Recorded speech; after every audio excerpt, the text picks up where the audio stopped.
What's going on, guys? My name is Morthral, and this is my casual pet battle guide for the World of Warcraft Shadowlands. This guide isn't intended to be a pet battle tutorial or to teach you the ins and outs. There are plenty of in-depth guides here on YouTube that show you what pet battling is and have the basic knowledge you may need if you've never tried it out. I put this together more so for the people looking to get those pet battle world quests done and speed up their leveling process or time spent on callings.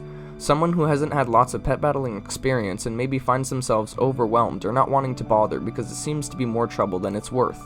In my opinion, it's actually a lot easier to jump into than even I initially thought, and has turned out to be a nice and quick way to help finish my objectives. Also, I will have the add-ons I use for the battle pets linked in the description. Let's get into it. If like me you haven't put much time into pet battles since its implementation into the game, chances are you haven't done the taming questlines and achievements.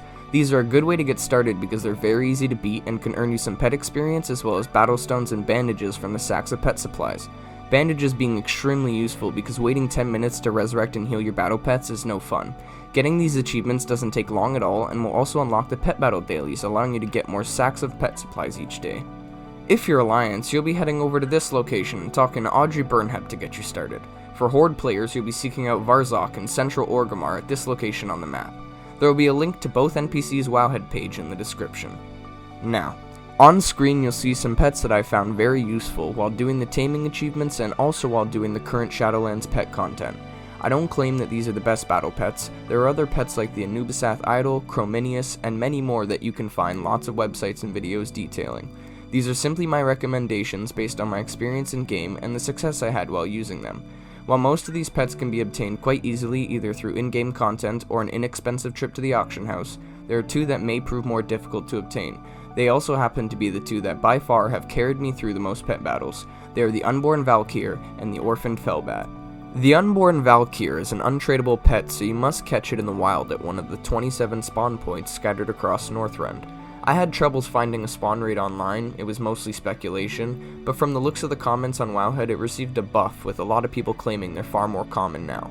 I'll leave a link in the description to the Unborn Val'kyr's Wowhead page. The comments there will be a huge help in locating one of these pets.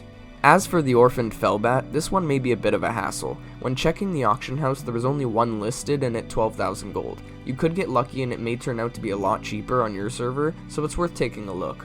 If you don't have the gold necessary but you really want this pet, you're looking at a bit of a grind. It's contained in the Legion Fall chest that you get as a reward for gaining an additional 10,000 reputation after earning Exalted with the armies of Legion Fall. Like the Unborn Val'kyr, I'll leave a link to the Orphaned Felbat's Wowhead page in the description for further detail.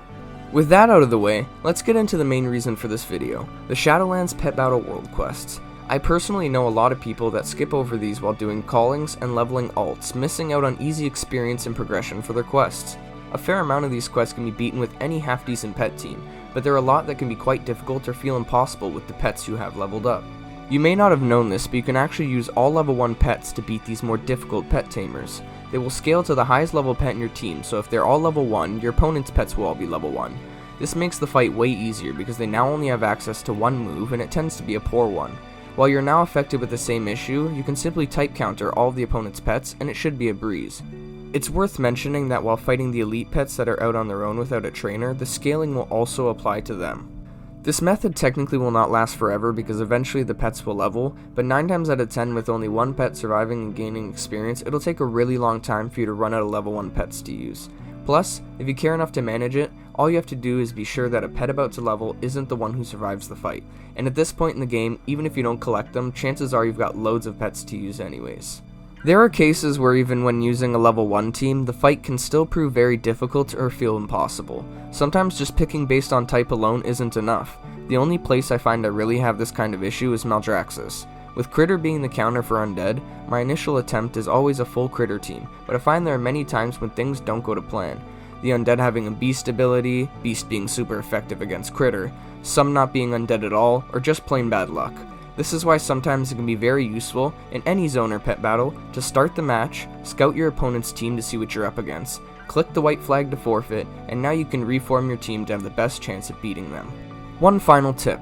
I find Undead with Beast abilities to be quite the hassle against a team of Critters, so I tend to use a team of non-Critters with Critter abilities.